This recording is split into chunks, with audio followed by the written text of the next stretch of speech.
दर्शकवृन्द नमस्कार। कोशी अनलाइन टेलिभिजनको प्रस्तुति कार्यक्रम कोशी संवादको अर्को एउटा अङ्कमा यहाँलाई हार्दिक स्वागत गर्न चाहन्छु। म कार्यक्रम प्रस्तुता आशुतोष।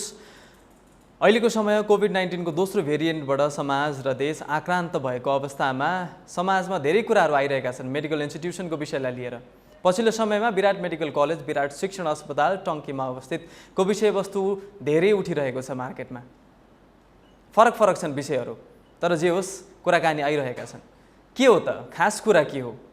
दर्शकवृन्द, कार्यक्रम सुरुवात गर्नुभन्दा अगाडि यहाँलाई म भन्न चाहन्छु, दोस्रो लहरको कोरोना चलिरहेको छ। हामीले आफ्नो क्षेत्रबाट सतर्क हुन आवश्यक छ। हामी सामाजिक दूरी कायम गरेर यो कार्यक्रम सञ्चालन गरिरहेका छौँ। आशा छ तपाईहरु पनि सामाजिक दूरी कायम गरेर आफ्नो सुरक्षाका सावधानीका उपायहरू अपनाइरहनु भएको छ होला। कुराकानीको लागि आज मैले आमन्त्रण गरेको छु कार्यक्रममा Birat medical college and teaching हस्पिटलका भाइस चेयरम्यान अर्थात् उपाध्यक्ष ड्यानिश कार्कीलाई। आउनुहोस् कार्यक्रममा उहाँलाई स्वागत गरौँ।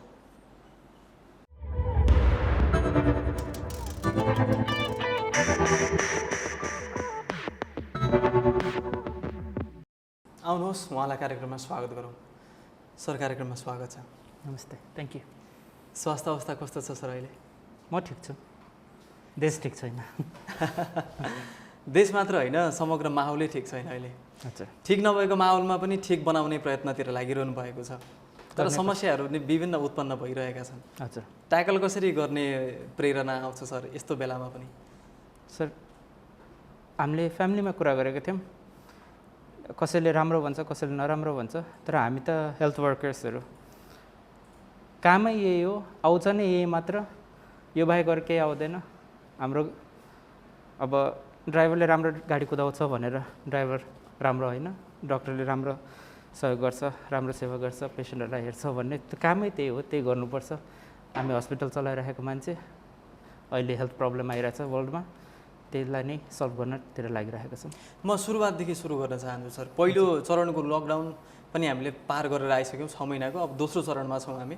दोस्रो चरणमा धेरै कुराहरूबाट सिकाइ पनि भयो, भोगाइ पनि भयो, र पछिल्लो समयमा हामीले मार्केटमा म डाइरेक्ट इस्युमा प्रवेश गर्न चाहन्छु सर। धेरै कुराहरू सुनिरहेका छौँ, कालोबजारीदेखि लिएर फ्रडकोदेखि लिएर धेरै कुराहरू सुनिराखेको छ। बिएमसी हुन त जहाँ धेरै उपायहरू हुन्छन् त्यहाँ धेरै समस्याहरू पनि हुन्छन् भनेर भनिन्छ। त्यो मात्रै भएको हो कि संयोग मात्रै हो कि साँच्चै केही न केही म्यानेजरियल पाटोबाट ल्युपहोल्सहरू भएर मान्छेले फाइदा उठाउने मौका पाएका हुन्? सर, दुइटै हुनसक्छ। एक प्रकारले पोलिसी कडा नभएपछि, गाइडलाइन सिधा नभएपछि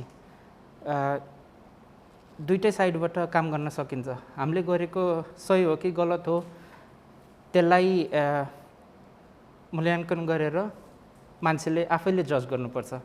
यदि तपाईँले फिक्स क्वेसन सोध्नुभयो, यसमा के भएको थियो भनेर म फिक्स एन्सर दिन्छु, यस्तो यस्तो भएको थियो, तपाईँ आफै जज गर्नु हामीलाई, हामीले ठिक गऱ्यौँ कि बेठिक गऱ्यौँ।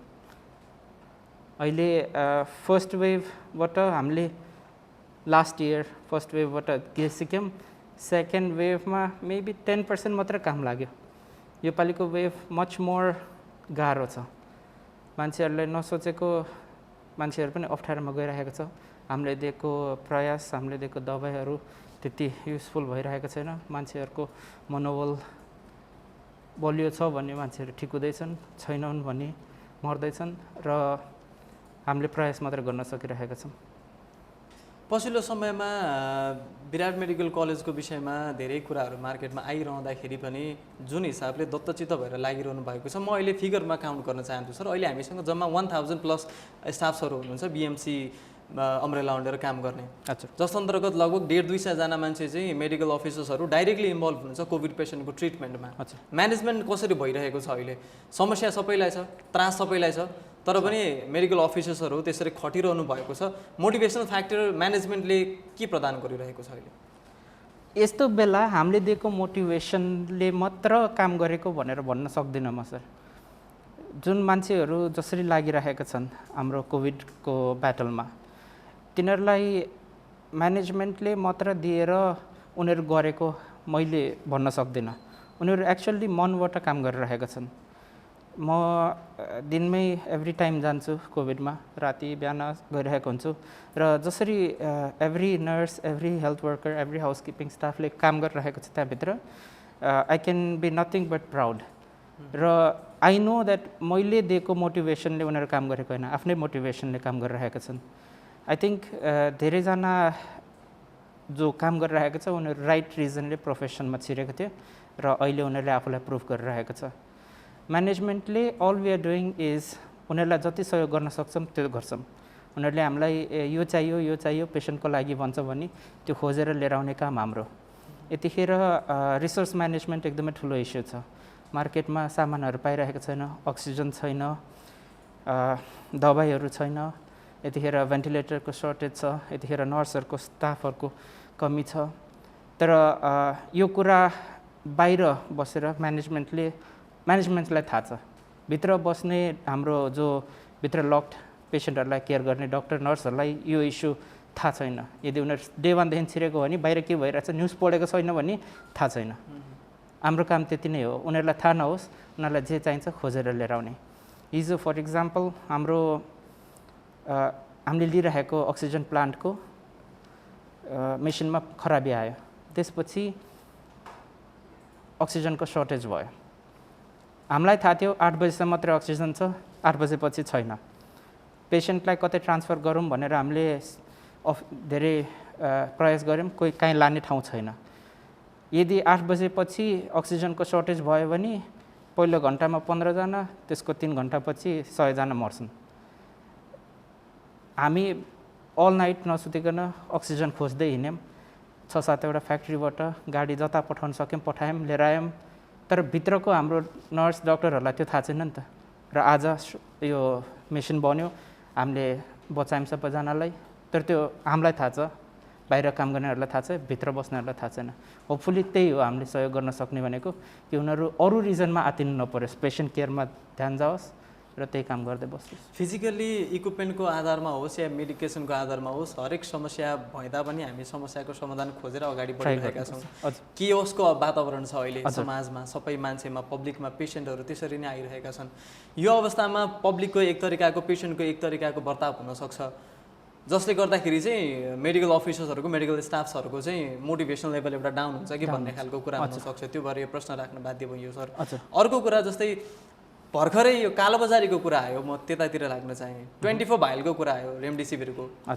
हस्पिटल म्यानेजमेन्टले भनौँ या अध्यक्षज्यूले नै प्रतिक्रिया के दिनुभएको छ भने हाम्रो हस्पिटल स्टाफ्सको लागि यो कुरा राखिएको भनेर भनिएको छ। जब औषधि विभागमा या प्रदेश सरकारमा 300 भाइलको कुरा गएको थियो, त्यति बेला 24 डोज या यति उति मात्रा चाहिँ हामीले हस्पिटलको लागि प्रिजर्भ गर्ने भन्ने कुरा लेखिएको थियो अथवा भनिएको थियो कि आइसके पछाडि मात्रै 24 भाइल चाहिँ हामीले आफ्नो लागि राख्ने भन्ने कुरा प्रिजर्भ गर्न लागि। सर एक्चुअलमा के भएको म भन्छु, मैले न्युज पढेँ अनि कुन साइडबाट लेखेको किन लेखेको बुझ्नै सकिनँ। फर्स्ट थिङ, हामीसँग अराउन्ड 260 पेसेन्ट्स थियो त्यतिखेर। अबाउट 130-140 जना पेसेन्टलाई रेमडेसिभिर भन्ने दबाई युज गर्दै थियौँ। इच पेसेन्टलाई फर्स्ट डोज 2टा अनि सेकेन्ड दिनदेखि एउटा दिन थाल्छ। एउटा पेसेन्टलाई 6 देखि 10 वटा भाइल दिने गरिएको छ। तपाईँ लास्ट टाइम दबाई पसलमा जाँदाखेरि तपाईँलाई कसैले डक्टरले 5 दिनको दबाई लेखेको छ भने त 5 दिनकै दबाई बेच्ने चलन छ नि।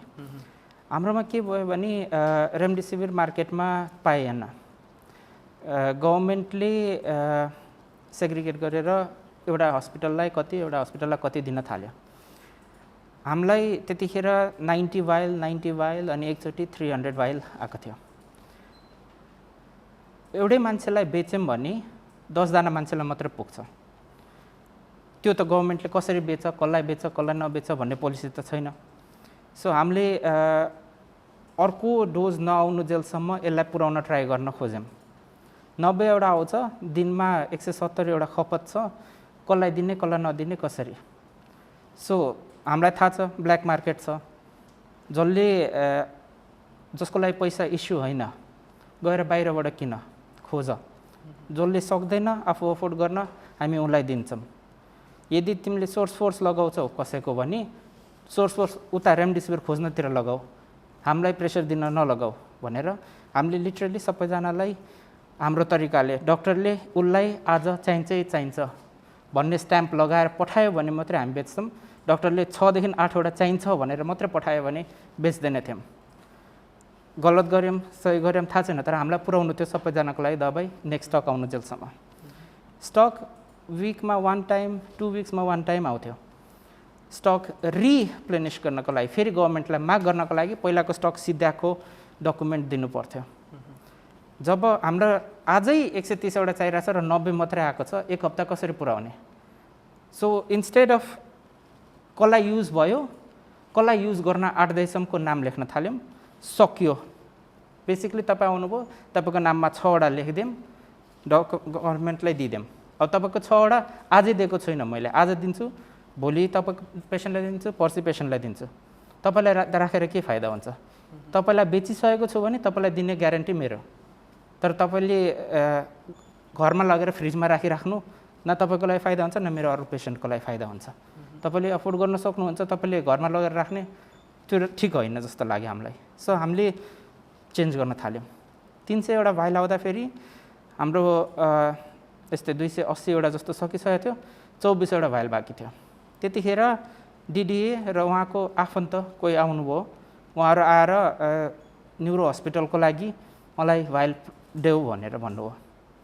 हामीले बाहिरको मान्छेहरूको लागि, बाहिर हस्पिटलको लागि पनि बाँड्दैछ गभर्मेन्टले, हाम्रो पेसेन्टहरूको लागि पुगेको छैन, आजको स्टक भोलिको स्टक यहीँ सिध्याउनुपर्छ, हामीले कसैलाई कमिट गरिरहेको छौँ, बेच्न मिल्दैन भन्यो। त्यहाँभन्दा अगाडि हामीले हस्पिटलभन्दा बाहिरको युजको लागि हस्पिटलमा भएको स्टक आउट यदि बाहिरको हस्पिटलले डाइरेक्ट फोन गरेर सर्टेन पेसेन्टको लागि रिजनिङ दियो, यो पेसेन्टलाई दिनैपर्छ, मलाई सहयोग गर्नुहोस्, पेसेन्टको लागि कुरा गर्यो भने, आफन्तको लागि कुरा गर्यो, मेरो साथीको साथी भनेर या रिलेसन बेस्डमा दिएनौँ। पेसेन्ट चाहिन्छ कि चाहिँदैन भन्ने हामीले बुझ्नु पर्थ्यो। चाहिन्छ, न्युरो हस्पिटलमा पेसेन्ट छ जसलाई आज नभए हुँदैन, दिन्थ्यौँ। नोबलमा आज पेसेन्ट छ, उनीहरूले पनि हामीलाई दिन्थ्यो। माग्ने एउटा च्यानल थियो, तर पेसेन्टको भिजिटर नै डिडिएको मान्छे परेकोले गर्दा उहाँहरू आएर माग्दाखेरि हामीले दिएनौँ, किनभने डिडिएले त आफै लिएर आउन सक्छ नि त। अब उनीहरूलाई दिएन भनेर रिस उठ्यो, त्यसपछि सबै अनुगमन सुरु भयो। अनि त्यसपछि हामीले लुकायौँ, चोर्यौँ, के लेख्न थाल्यो, जबकि हामीलाई सबै डकुमेन्टमै छ के भएको भन्ने कुरा। हामीले लुकाएर या कालो बजारीमा बेचेर फाइदा के हुन्छ हामीलाई? 300 वटा पेसेन्ट छ, एउटा भाइलमा कति नै पैसा फाइदा हुन्छ र हामीलाई? सर, हामीले लास्ट 30 दिनमा 7 करोड जस्तो इक्विपमेन्टमा मात्रै खर्च गरेका छौँ। दबाई बेचेर सबै गन्दाखेरि पनि 1 लाख प्रफिट हुँदैन, के को लागि कालो बजारी गर्नु? खै म चाहिँ अब हस्पिटल प्रशासनबाट आएको निष्कर्ष चाहिँ कसरी लिन सकिन्छ त यसलाई? अब इकोनोमिक बेनिफिटको लागि गर्ने आधारै छैन, जम्मा त्यो 80-90 हजारको कुरा हो, त्यो हाम्रो लागि नेग्लिजिबल हुन्छ। तर पनि डिडिएकै कोही एकजना पदाधिकारी आएर यसो गर्नुहुन्छ भनिसके पछाडि कि पर्सनल इगोको उसमा मात्रै गर्नुभएको हो कि अरू के हो? Personal ego. इभन हाम्रो पुलिस प्रशासन जसले हाम्रो स्टाफलाई उठाएर लग्नुभयो, उहाँहरूले शुद्ध यो पर्सनल इगो हो, 2-3 जना बिचको इगो हो, तपाईँहरूको चेयरम्यान भर्सेस अरू मान्छेहरूको इगो हो, यसलाई एकअर्कालाई सरी भनेर छोड्ने हो भने सकिहाल्छ यही कुरा भन्यो। तर सर, हामीले गर्दै नगरेको कुरा प्रिन्टमा छापिरहेको छ, चाहिँदै नचाहिने कुरामा पुलिसहरू इन्भल्भ भइराख्नु भएको छ। त्यो रिजनले गर्दा खै सर, हामीले नभएको कुरामा सरी भन्न खोजेनौँ। विषयवस्तु प्लाज्मा थेरापीको र रेमडेसिभिरको छ यहाँ सर। रेमडेसिभिरको कुरा भइरहेछ। अन्य मेडिकल इन्स्टिट्युसनले नेपालमा रेमडेसिभिर र प्लाज्मा थेरापीलाई अब त्यति धेरै ग्राह्यता दिन कम गरिरहेको बेलामा बिएमसीले चाहिँ रेमडेसिभिर र प्लाज्मा थेरापीलाई अझ धेरै ग्राह्यता दिइरहेछ है भन्ने कुरा पनि बजारमा आइरहेको छ। यो कुरा यो त्यति धेरै इफेक्टिभ भएरै हामी काम गरिरहेछौँ योसँग कि अरू केही छ यसको कारण? दुईटै रिजन छ। वान, कसैसँग पनि एक्चुअल एन्सर छैन यसको। कुनै रिसर्चले भन्छ हेल्प गर्छ, कुनै रिसर्चले भन्छ हेल्प गर्दैन। तपाईँको जस्ट इमेजिन, तपाईँको आफन्त पेसेन्ट भएर बसिराख्नु भएको छ र डक्टरले बाहिर आएर उहाँ बिरामी हुनुहुन्छ तर हामीले केही गरिराखेको छैनौँ भन्नुभयो भने तपाईँ आफै रिसर्च गर्न थाल्नुहुन्छ अनि आफै आएर भन्नुहुन्छ इन्डियामा त यो दबाई दिइरहेछ, यहाँ पनि ट्राई गर्ने हो कि भन्नुहुन्छ। स्टार्ट यसरी नै भएको हो। यो मेरो ड्याड आफै बिरामी हुनुहुन्थ्यो, उहाँलाई नै हो फर्स्ट रेमडेसिभिर चलाएको नेपालमा, उहाँलाई नै हो फर्स्ट प्लाज्मा चलाएको र उहाँ बाँच्नुभयो। सो म विश्वास गर्छु यसमा। अब मैले गर्न हुने नहुने त्यो त मिनिस्ट्री हेल्थ मिनिस्ट्रीको युज काम हो। गर्न हुने नहुने भन्दा पनि युज गरिसके पछाडि त्यसबाट आएको आउटकम कसरी आइरहेको छ? हाम्रो आउटकम राम्रै छ। अर्ली रेमडेसिभिर युज गर्यो अर्ली अन स्टेजमा, नट लेट स्टेजमा भने लेन्थ अफ स्टे हस्पिटलको कम भएको छ र सिभिरिटी एकदमै डेन्जरमा पुगेको थिएन। त्यसले गर्दा हामीले रेमडेसिभिर चलाइरहेका छौँ र स्पेसली प्लाज्मामा रिकभर्ड नै प्लाज्मा भन्दा पनि जस्ट प्लाज्मा इन जेनरल दिँदाखेरि पनि आउटकम राम्रो छ। डाक्टर कार्कीको प्रोबेबली लास्ट स्टेजमा हुनुहुन्थ्यो, अझै इन्टिबेट गरेर भेन्टिलेटरमा राख्नुपर्नेमा हामीले प्लाज्मा दिँदाखेरि भोलिपल्ट ठिक हुनुभयो। सो मभन्दा ठुलो एडभोकेसी इन प्लाज्मा वर्क्स त कोही पनि छैन होला नेपालमा। अब हामीले हाम्रो हस्पिटलमा 290 बेड्समा सबै सिभियर पेसेन्ट्स मात्र छ। We have 120 ICU patients. Sir सानो बाटोमा कति एक्सिडेन्ट हुन्छ होइन, हाइवे ठुलो छ भने एक्सिडेन्ट हुन्छ। हाम्रोमा सबै सिभियर पेसेन्ट्स छ, हाम्रोमा सबैभन्दा धेरै पेसेन्ट्स नेपालको छ र हामी सबैभन्दा बेसी दबाई र प्लाज्मा युज गर्छौँ। त्यो त कोरिलेसन हो नि त। सबैभन्दा सिभियर पेसेन्ट पनि हामीसँग, सबैभन्दा धेरै पेसेन्ट पनि हामीसँग, अनि सबैभन्दा बेसी दबाई र प्लाज्मा हामी युज गर्छौँ भन्न त यो त इट मेक्स सेन्स नि। यदि तपाईँ सानो हस्पिटलमा 20 बेडको जहाँ आइसियु पनि छैन त्यहाँ धेरै युज गर्छ भने त्यो पो रङ भयो त। त्यही पनि म रङ भन्दिनँ। पेसेन्टलाई हेल्प गर्छ भने गरोस्। कन्जम्सन आउटपुटको रेसियो पनि हेर्न पर्यो। एक्ज्याक्टली। एनिवे सर, म विषयवस्तु परिवर्तन गर्न चाहन्छु। मैले डाइरेक्टली अब हस्पिटल सिक्योरिटीको विषयमा कुराकानी गर्न खोज्दैछु। पछिल्लो समयमा डक्टरहरू कुटपिट भएको घटना आयो। कुटपिट हुनुपर्ने आवश्यकता किन थियो त्यहाँनिर? किनभने हामीसँग सिक्युरिटी गार्डहरू हुनुहुन्थ्यो, 4-5 जना मान्छे भित्र छिरेर कुटपिट गर्न त्यति सजिलो छ बिएमसीमा? सर त्यसमा पेसेन्ट फ्लो हाम्रो अहिले इमर्जेन्सीमा one of the highest in the country होला। बाहिर लाइन लागेर एम्बुलेन्सहरू छ, भित्र क्यापेसिटी भन्दा म्याक्सिमम एउटै बेडमा 2टा पेसेन्ट सुताएको पनि रेकर्ड छ। यदि तपाईँले त्यो भिडियो हेर्नुभएको छ कुटपिटमा भने पछाडि हेर्नुभएको छ भने पछाडि 3 जनालाई त सिपिआर मात्रै दिइरहेका छौँ, बचाउन ट्राई गरिरहेका छौँ। यस्तो बिजीको बेलामा सबै स्टाफ बिजी हुँदाखेरि को छिर्छ को छिर्दैन त्यो सधैँ सकिँदैन हेर्नको लागि। गेट त it's a public place, open place. इमर्जेन्सीमा ढोका बन्द थियो, इमर्जेन्सी ढोका बन्द थियो, उनीहरूले ढोका ठेलेर खोलेर आफै छिरेको। जब उसलाई गार्डले नछिर भन्दा भन्दै यसो गार्ड नै पछाडि परेर गार्डसँगै झगडा भएको। त्यही रिजनले झगडा सुरु भएको कि उसलाई छिर्न नदिने भन्दाखेरि उनीहरू हामी लोकललाई हामी छिर्छौँ भनेर झगडा सुरु भएको। पेसेन्टको लागि होइन, हाम्रो कुनै गल्तीले होइन, पेसेन्ट पार्टीको मान्छे पनि होइन। झगडा सुरु गर्ने मान्छेहरू जस्ट झगडाकै न्युमा आएर झगडा गरे। योसँग सम्बन्धित अर्को एउटा कुरा पनि आयो। हजुर, प्रिन्ट मिडियामै प्रकाशन भएको समाचार के आएको छ भने त्यो दिन कुटपिट भएको थिएन भने एकजना अर्को डक्टरलाई हामी बचाउन सक्थ्यौँ, एक्सिडेन्ट भएर आउनुभएको डक्टरको डेथ भयो भन्ने कुरा भएको छ। यो सत्य हो?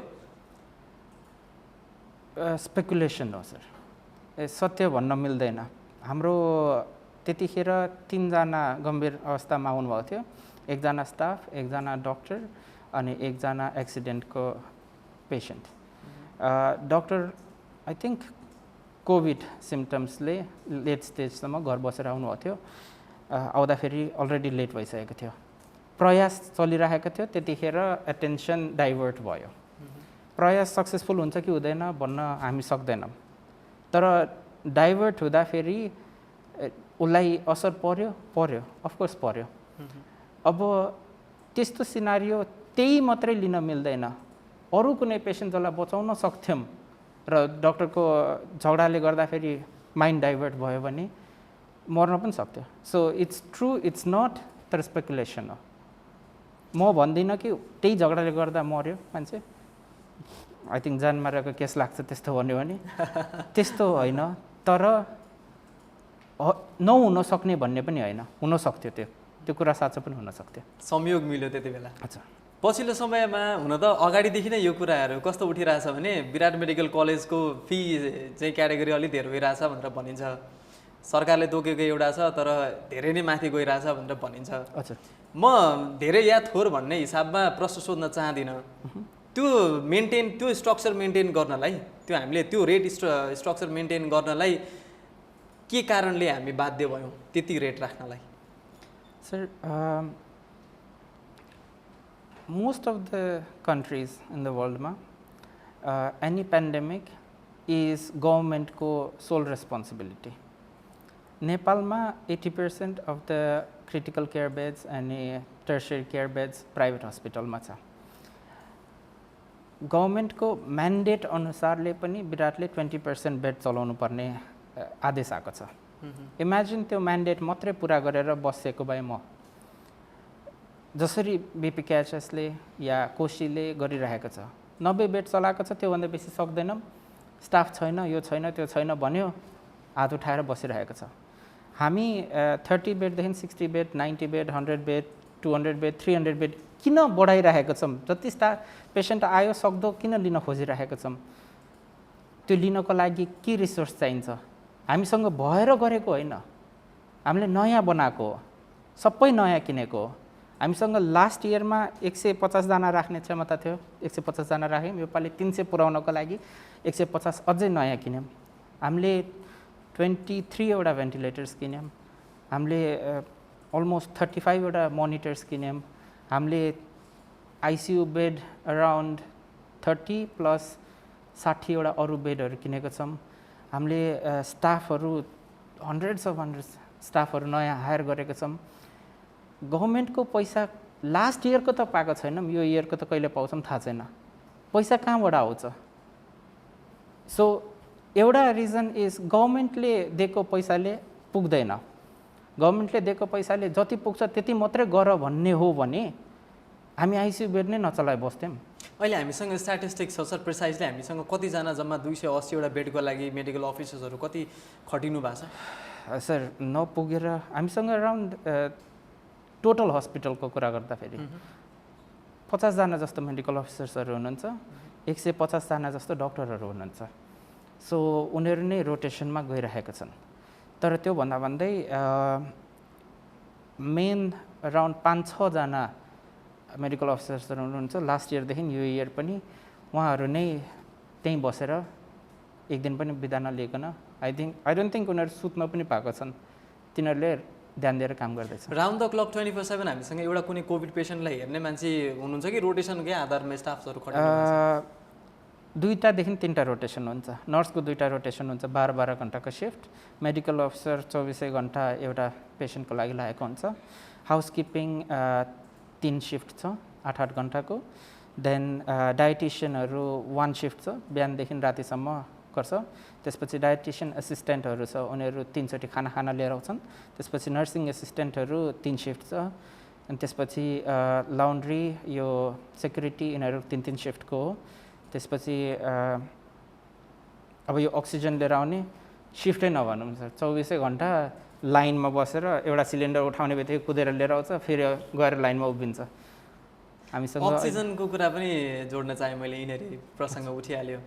म्यानेज कसरी भइरहेछ अहिले? अक्सिजन सिलिन्डर, अक्सिजन प्लान्टबाट कसरी म्यानेज भइरहेछ अहिले? सर हामीलाई 5 वर्ष अगाडि जस्तो एउटा अफर आएको थियो अक्सिजन प्लान्ट बनाउने कम्पनीबाट। तपाईँलाई अक्सिजन प्लान्ट फ्रीमा लगाइदिन्छौँ, तपाईँ अहिले चलाइरहेको सिलिन्डरको पैसा मात्रै मलाई दिनु, 5 वर्षपछि प्लान्ट तपाईँको भन्यो। त्यतिखेरै प्रोभिन्स 1मा अरू 3टा नयाँ प्लान्ट खुलेको थियो। कसैको पनि क्यापेसिटीमा प्रोडक्सन भइरहेको थिएन। यदि एभ्री वान मलाई घर बनाउनु पर्यो भन्दैमा मैले सबै मिस्त्रीलाई हायर गरेर आफ्नै बनाउन थाल्यो भने मार्केटमा सर्टेज हुन थाल्छ। In the same way oxygen plant हरेक हस्पिटलले आफ्नो बनाउन थाल्यो भने हाम्रो क्यापेसिटी पनि त्यति युज हुँदैन र फ्याक्ट्री यो जुन बिजनेसम्यानहरू लागेका छन् उनीहरूलाई पनि सपोर्ट हुँदैन। सो हामीले उनीहरूसँग डिल गऱ्यौँ कि हामीलाई जतिखेर चाहिन्छ तिमीहरूले पुऱ्याइदिनुपर्छ, हामी प्लान्ट लाउँदैनौँ। उनीहरू एग्री भयो। त्यही कन्ट्र्याक्ट अहिले हामीलाई सबैभन्दा ठुलो सहयोग भइरहेको छ, किनभने हामीलाई अहिलेसम्म त्यही 3-4टा फ्याक्ट्रीहरूले ननस्टप सप्लाई गरेर प्रायोरिटी बेसिसमा दिएर हेल्प भइरहेको छ। प्लान्ट लगाउने हस्पिटल्सहरूमा प्लान्टले पुगेन, सानो प्लान्ट लागेको थियो, अक्सिजन सप्लाई धेरै भयो। यतिखेर उनीहरू त्यही लाइनमा उभिँदाखेरि उनीहरू प्रायोरिटी पाउँदैन हामी जति, किनभने हामी पहिल्यैदेखिको कस्टमर हो, पछिको पनि कस्टमर हो, उनीहरू अहिलेको लागि मात्र कस्टमर हो। हिजो र आजको अवस्थामा डिमान्ड एन्ड सप्लाईको अक्सिजनको कस्तो छ रेसियो? हाम्रो 250 एउटा सिलिन्डर दिनमा खपत हुन्थ्यो भने अहिले 750 छ। सो तीन गुणाले बढेको छ। त्यसको सप्लाई निर्बाध रूपमा भइरहेछ हस्पिटललाई? अहिलेसम्म पुर्याउन सकिरहेको छौँ, किनभने त्यो फ्याक्ट्रीहरूले हामीलाई प्रायोरिटी लिस्टमा सहयोग गरिरहेको छ। उनीहरूलाई धेरै धेरै धन्यवाद छ। एउटा नर्मल मान्छे जस्तै जेनरल पब्लिक जसलाई चाहिँ गाह्रो भइरहेको छ, डक्टरले चाहिँ हस्पिटल लाँदा होस् या घरै राखेर अक्सिजन सिलिन्डर लगाउनुपर्छ भनेर भन्नुभयो भने प्रोसेस के हुन्छ र खर्च कति लाग्छ एउटा अक्सिजन सिलिन्डर राखेर? गर्नै हुँदैन सर, गर्न मिल्दैन त्यो। अक्सिजन इन्टक्सिकेसन या ओभरयुजमा पनि जति अप्ठ्यारो हुन्छ त्यो अरू, यदि तपाईँले घरमा सिलिन्डर युज गरेर आफैले मेन्टेन गरेर राख्नुभएको थियो भने तपाईँलाई हस्पिटल आइपुग्दाखेरि ट्रिटमेन्ट मच मोर गाह्रो देन समवान हो आफै फर्स्टमै आयो। घरमा अक्सिजन युज गर्नको लागि पनि डक्टरको सुपरभिजनमा गर्नुपर्छ। कति लिटर, कति घन्टामा, कति बेरको लागि लाउन मिल्छ। इट्स नट घरमा लगायो बस्यो सक्यो भन्न पाइँदैन। त्यसले गर्दा घरमा सिलिन्डर लगेर दिन इज नट एडभाइजेबल। उनीहरूलाई ठाउँ खोजेर सुपरभिजन दिनै पर्छ हामीले। हस्पिटलले अहिले दिने एउटा अक्सिजन सिलिन्डरको दाम पेसेन्टलाई कति छ? पर आवर र पर डेको हिसाब छ। अराउन्ड 400 देखि 500 पर डेको होल सिलिन्डरको छ। 400 देखि 500 मा उसलाई चाहिने अक्सिजन उसले पाउँछ, पेसेन्टलाई चाहिने? हजुर, per day. So my last question sir, हामीले पब्लिकको लागि काम गरिरहेछौँ, सर्भिस बेस इन्स्टिट्युसन हो हाम्रो, तर केही समस्या आयो भने बाहिर पब्लिकमा एउटा मानसिकता कस्तो भएको छ भने 1-2 वर्षको घटनाक्रमहरू हेर्दाखेरि सबै कुराहरूमा पब्लिकले कारणले इस्यु उठ्छ र अन्तिम समयमा आएर बिएमसीले हात झिकिदिन्छ र पब्लिक हेरे हुन्छ।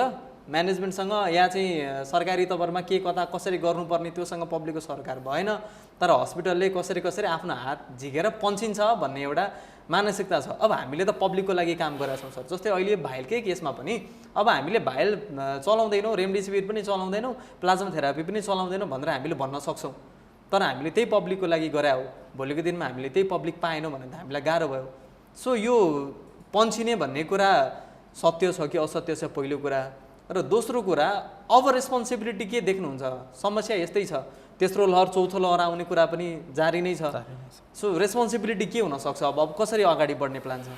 सर त्यो साँचो हो। एक प्रकारले यदि रेजिस्टेन्स ठुलो आउन थाल्यो भने हाम्रो मोटिभेसन डाउन हुन्छ। हामीले गरेको जसको लागि उसले एप्रिसिएट गर्दैन, जसको लागि गरेको उसले एक भोइस भएर विराटले गरेको ठिक हो भन्दैनन् भने विराटले गर्ने रिजन के त हो? तपाईँले फर्स्ट क्वेसन सोधेको जस्तो यसको प्लाज्माको र रेमडेसिभिरको हामी विश्वास गर्छौँ त्यसमा। पब्लिकले गरे पनि हुन्छ नगरे पनि हुन्छ, आउटकम एउटै हो भन्छ भन्ने र हामीलाई आरोपहरू आउने, हामीलाई दोष लगाउने, हामी कालो बजारी गऱ्यौँ भनेर आरोप लगाएपछि हामीले रेमडेसिभिर चलाउन बन्द गरेको होइन, बेच्न बन्द गरेको, गभर्मेन्टको सप्लाई लिन छोडेको हामीले। जसले हामीलाई यति दुःख दिन्छ, जसले हाम्रो कुरा बुझेर पनि अनुसन्धान गरिरहेको छ, उनीहरूलाई थाहा छ के कसरी भइरहेछ, किन हामी मात्रै अरू ठाउँमा गऱ्यो भने पनि सेम नै युज भइरहेको छ प्रोटोकल। हामीले हाम्रो फार्मेसीमा रेमडेसिभिर राख्न छोड्यौँ। त्यो भन्दैमा पेसेन्टलाई चाहिन्छ भने हामीले त्यो डोज लेखेकै छौँ, पेसेन्टले गएर खोज्नुपर्छ, बाहिर गएर लिएर आउनुपर्छ। हामीले बेच्न सक्दैनौँ किनभने हामीलाई धेरै नै प्रेसर आउँछ, उसलाई बेच उसलाई नबेच। हाम्रो लागि पेसेन्ट इक्वल हो, जसलाई चाहिन्छ उसलाई दिन्छौँ हामी। यदि हामीलाई यसरी बाँड भन्ने पोलिसी लेखेर दिनुहुन्छ भने त्यो बाँड्न रेडी छौँ। पोलिसी पनि नदिने तर उसलाई नदेऊ किनभने उसलाई मन पर्दैन यो मान्छे भनेर भन्न पाइँदैन हामीलाई। सो त्यो रिजनले गर्दा हामीले बेच्न छोडेको। बेफाइदा कसलाई? त्यो मान्छेहरू धेरै कुद्नु परिरहेको छ। योभन्दा अगाडि हामी सबैभन्दा ठुलो प्राइड विराट कोभिड सेन्टरमा कि पेसेन्टभित्र छिरेपछि भिजिटर घर बसे हुन्छ, ढुक्क खाना खुवाइदिने, लुगा फेरिदिने, नुहाइदिने, दबाई ल्याइदिने, सबै टेस्ट गरिदिने, जाँच्ने काम हाम्रो हो। तिमीले केही गर्नु पर्दैन, बाहिर बस्दैन थियो, कोही भिजिटरै थिएन। अहिले तपाईँ राति एकचोटि 11 बजे आउनुहुन्छ भने हाम्रो टेन्ट पिकनिक जस्तो भिजिटरहरू कोभिड ब्रिडिङ ग्राउन्ड त त्यहीँ भएको छ, बाहिर पनि भएको छैन। उनीहरू त्यहाँ नबसोस् भनेर पङ्खासम्म हटाएको छौँ हामीले। कम्प्लेन आउँछ पङ्खा छैन किन भिजिटरहरू बस्ने, किनभने बस्नु पर्दैन थियो उनीहरू अहिलेसम्म। तर अब दबाई लिन पनि आफै कुद्नुपर्ने भयो, खाना लिन पनि आफै कुद्नुपर्ने भयो, त्यो प्रब्लम भइरहेको छ। विराटले खाना खुवाएन भन्ने कुरा पनि बाहिर छ नि सर, सायद त्यही भएर भिजिटर आएको होला। विराटले खाना खुवाएन होइन, विराटको मैले सुनेको विराटभित्र यस्तो महँगो भयो कि खानाको लागि पैसै बाँकी भएन भन्ने सुने मैले। सामाजिक त्यो रिजनले गर्दा खाएको छैन विराटले। हिजोदेखि हामीले फ्रीमा खाना बाँड्न थालेको छौँ त्यो सुनेर कि यस्तो पनि भयो र हामीले गर्दा भनेर। यो किन भएको भन्दाखेरि सर सेम कुरा, एक्चुअलमा विराटले यति गर्दै हुन्छ या योभन्दा बेसी यो गर्दा के चाहिन्छ भनेर कसैले पनि क्वेसन गरेको छैन। विराटले जे गरिरहेको छ आफैले पेसेन्टको लागि सोचेर गर्दैछ। तर विराटसँग पनि नभएको रिसोर्स जुटाउनको लागि पैसा चाहिन्छ। हामी 80 मात्रै पेसेन्ट लिन सक्छौँ र यो मात्रै केयर दिन सक्छौँ भन्यो भने सकिँदैन चलाउन। स्टाफहरूलाई मोटिभेसन होइन, स्टाफलाई कम्पन्सेसन दिनुपर्छ, उनीहरूले काम गरेको बापत स्यालेरी हाई छ दिँदैछौँ। इक्विपमेन्ट किन्नुपर्छ, भोलि कोभिड सकियो भने हामी 8 करोड खर्च गरेको सामान मात्रै छ, पेसेन्ट छैन जस्तो हुन्छ। At the same time last इयरदेखि यो इयर सबैभन्दा ठुलो के सिक्यौँ भन्दाखेरि लास्ट इयर कोभिड सकिएपछि हामीले कोभिड बन्द गऱ्यौँ, बिल्डिङलाई कन्भर्ट गऱ्यौँ। त्यो बिल्डिङ अपार्टमेन्ट थियो, अपार्टमेन्ट बनायौँ, सबै अक्सिजन पाइपलाइन निकाल्यौँ। फेरि कोभिड आयो, फेरि रेनोभेसन गरेर सबै सामान हाल्दाखेरि हाम्रो डबल खर्च भयो। अब यो कोभिड साइकल सकिएपछि थर्ड वेभ आउँछ आउँदैन थाहा छैन, तर हामी खालि बिल्डिङलाई चलाएर राख्ने कि बन्द गर्ने? चलाउन कुनै दिन 1 वर्षमा 2 वर्षमा 3 महिनामा आउँछ भन्ने चलाउनको लागि केही बजेट भयो भने चलाउने हो, नत्र हामीलाई ठाउँको कमी छ, फेरि कन्भर्ट हुन्छ। र नेक्स्ट टाइम 300 बेड नै चलाउने हो कि नचलाउने हो पनि, मेबी त्योभन्दा बेसी चलाउनु पर्छ। तर हाम्रो क्यापेसिटी मजाले 3000 हाम्रो होस्टलहरू छ, हाम्रो अफिस बिल्डिङहरू छ, सबैलाई कन्भर्ट गरेर चलाउन सक्छौँ यदि हामीसँग रिसोर्स छ भने। तर त्यो रिसोर्स सबै गभर्मेन्ट हस्पिटलमा लगेर तपाईँले राख्नुहुन्छ अनि प्रेसर चाहिँ प्राइभेटलाई मात्रै दिनुहुन्छ, त्यस्तो भयो भने हुँदैन। लकिली हामीले गभर्मेन्टबाट 5वटा भेन्टिलेटर उठाएर लिएर आयौँ, एक दिन पनि खाली भएको छैन र धेरैजना मान्छेलाई बचाउन सक्यौँ त्यो भेन्टिलेटरले। र त्यो भेन्टिलेटर लिएर आएपछि हाम्रो खर्च कम भयो। प्रदेश सरकारले हस्तान्तरण गरेको 5वटा। हजुर, उहाँहरूकै कोही आफन्तहरू बिरामी हुनुभयो, आफन्तसँगै भेन्टिलेटर आइपुग्यो, हामी खुसी भयौँ। आफन्त बिरामी हाल्दैनन् भने आउँदैनन् हो नि, त्यही नै हो। र त्यो भेन्टिलेटर त्यसै गरेर भेन्टिलेटर सायद अरू सामानहरू पनि आयो भने हाम्रो खर्च कम हुन्छ, त्यसपछि हामी गभर्मेन्ट रेटमा काम गर्न सक्छौँ। तर यदि हामी भेन्टिलेटर किन्छौँ 30 लाखको भने केही न केही खर्च बढ्छ पेसेन्टमाथि। र गभर्मेन्टले दुईवटा कुरा गर्नु सक्नुपर्छ कि हुँदैन भन अनि हामी सक्दैनौँ भन्छौँ, कि बढाउँछौँ तर पेसेन्टलाई नल्याऊ भन। उनीहरूले हामी 15,000 दिन्छौँ गर भन्छौँ, हामी सक्दैनौँ भन्छ, पेसेन्टलाई ल्याऊ भन्छ, अनि आफू पत्रिकामा गएर विराटले लिँदैछ हामी अनुसन्धान गर्छौँ भने बिचमा मारमा पर्ने चाहिँ पब्लिक मात्र। जे कुरा गरिरहेछ विराटले गभर्मेन्टको एभ्री अफिसियललाई सबैलाई थाहा छ, किनभने हामीले लुकाएर गरेको छैनौँ। तर चाहिएको बेला केही नगर्ने, कोभिड सकिएपछि अनुसन्धान गर्न सुरु हुन्छ। हामीलाई थाहा छ हुन्छ, लास्ट टाइम पनि भयो र हामीले लास्ट इयरको पनि पैसा पाएनौँ, यो इयर पनि हुन्छ। त यो त स्टार्ट मात्रै हो sir. All right, sir. Let's not talk about this governmental proceedings. So, lastly, धेरै शङ्का उपशङ्काहरू छ। सरहरूले त अहिले नजिकबाट देख्नु भएको छ कोभिड पेसेन्टहरूलाई, सेकेन्ड भेरिएन्टको कोभिड पेसेन्ट्सहरूलाई मृत्यु देखिरहनु भएको छ, जीवन देखिरहनु भएको छ। धेरैवटा अन्युल छ मान्छेको दिमागमा, जो घरमा बसिरहनु भएको छ, जसलाई कोभिड लागेको छैन। के भन्न चाहनुहुन्छ? How to be safe from corona virus second variant so called? हाम्रो कोभिडभित्रै काम गर्ने डक्टर एन्ड स्टाफहरू यो सेकेन्ड वेभमा कोभिड लागेको छैन, कसैलाई पनि बिरामी भएको छैनन्। All the precautions we are taking is mask लगाएर मुख नछुने, हात धोएर मात्रै मास्क खोल्ने अनि फेरि मुख छुने। यहाँ मान्छेहरू बोल्दाखेरि मास्क तानिहाल्ने, तल सोसियल डिस्टेन्सिङ नगर्ने, त्यति मात्रै गरिराखेको छौँ हामीले, र हामी बिरामी भएको छैनौँ लक्कीले भनौँ। कोभिड हुने बित्तिकै डराइहाल्नुपर्ने छैन, तर यसलाई इग्नोर गरेर बस्न मिल्दैन। हाम्रोमा मोस्ट डेथ्स अलमोस्ट एभरेजमा 5-6 जना मरिराख्नु भएको छ अहिले दिनमा। कस्तो छ सर डेथ हुने पेसेन्ट? अन्डर 40 छ यो पालिको कोभिडमा, which is very scary for us. Comorbidities नहुँदा पनि दबाईले इफेक्ट गरिरहेको छैन र पेसेन्टहरू मरिराख्नु भएको छ। हामीलाई अर्ली अन डायग्नोज भएको पछि नै एक प्रकारले हस्पिटलमा या डक्टरहरूले हेरिराख्नुपर्छ, ताकि अलिकति पनि सिम्पटम आउने बित्तिकै we want to admit and start treatment. जति अर्ली ट्रिटमेन्ट भयो त्यति सजिलो हुन्छ। त्यो रिजनले हामीले अहिले विराटमा कोभिड होम केयर सर्भिस पनि सुरु गरेको छौँ, जहाँ नर्सहरूले टेलिमेडिसिनबाट दिनमा 2 चोटि फोन गरेर तपाईँहरूको भाइटल्सहरू लिन सुरु गर्छौँ। त्यसको लागि एकचोटि हाम्रो किरा हेल्थ कोभिड होम प्याकेजेसमा एकचोटि ट्राई गर्नुहोस् हेर्नको लागि। आई थिङ्क लिङ्क हालिदिनु भयो भने सजिलो हुन्छ। अनि हाम्रो अलमोस्ट 100 जनाको टोलीले तपाईँहरूलाई घरमै बस्दाखेरि पनि हेर्ने गरेको छ। होमबाटै ल्याब, होमबाटै पिसिआर टेस्ट, तपाईँलाई चाहिन्छ भने गाडी एभाइलेबल गरेर सिटी स्क्यान एक्सरेको लागि लिएर आएर ब्याग छोडिदिने काम, किनभने हामीसँग बेड खाली छैन। खाली नभएपछि अरू सर्भिस दिन सुरु गर्नुपर्छ, त्यसले गर्दा सुरु गरेको। समय र सम्वादको लागि सरलाई धेरै धेरै धन्यवाद। Thank you.